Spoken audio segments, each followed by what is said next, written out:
Nama saya Salsabila Hamdana dengan NIM 241101060010. Di sini saya akan menerangkan tentang problematika yang ada di Indonesia. Berbagai problematika muncul tidak hanya dalam permasalahan konsep pendidikan, peraturan, dan anggaran saja, namun permasalahan problematika pendidikan dari berbagai sistem di Indonesia juga turut serta menambah kompleksnya problematika pendidikan di Indonesia. Sejak bergantinya era reformasi, banyak kalangan yang tidak mengerti dengan problematika pendidikan yang ada di negara kita ini. Hal ini bermula dari penilaian banyak orang terdapat output hasil pendidikan di Indonesia yang belum sesuai dengan tujuan di pendidikan di Indonesia. Indonesia sangatlah banyak perbaruan tentang pendidikan yang dapat membuat peserta didik kesulitan akan belajar, karena yang diketahui bahwa pendidikan itu merupakan penerang yang membawa manusia dalam menentukan arah tujuan kehidupan mereka. Berbagai masalah pendidikan di Indonesia ini sangat banyak, diantaranya dalam segi rendahnya layanan pendidikan.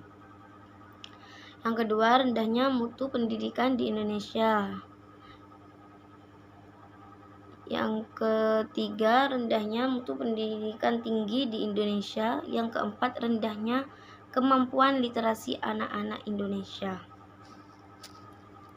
Pendidikan merupakan cahaya penerang yang menuntut manusia dalam menentukan jalan, tujuan, makna kehidupan ini. Berbagai problematika pendidikan di Indonesia cukup banyak, mulai dari masalah kurikulum, kualitas, kompetensi, bahkan kompetensi kepemimpinan baik di jajaran tingkat atas maupun tingkat bawah.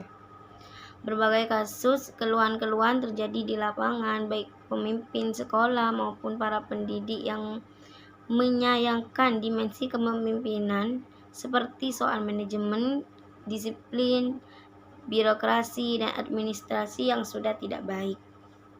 Di mana seiring dengan era globalisasi, pemerataan dan peningkatan mutu pendidikan Indonesia dituntut untuk meningkatkan mutu sumber daya manusia dalam menghadapi persaingan global. Dunia pendidikan harus peka dan tanggap dalam mempersiapkan sistem pendidikan sesuai dengan konteks dan tuntunan zaman. Kesimpulannya, pendidikan harus mendapat perhatian yang serius bagi setiap bangsa, karena pendidikan akan dapat dilihat maju mundurnya suatu bangsa. Tentu saja bangsa Indonesia tidak mau hidup terbelakang akibat aspek pendidikan tidak mendapat pengertian yang cukup dengan adanya berbagai kemajuan di bidang lain. Hal yang mendasar bagi problematika pendidikan dipengaruhi oleh dimensi kepemimpinan atau pemerintah baik perintah pusat maupun daerah. Oleh karena itu, kebijakan pemimpin harus merata ke setiap daerah sehingga masalah pendidikan tidak lagi terjadi. Dan juga kita harus bisa membuat anak-anak suka membaca ataupun menambah literasi mereka. Sekian, wassalamualaikum warahmatullahi wabarakatuh.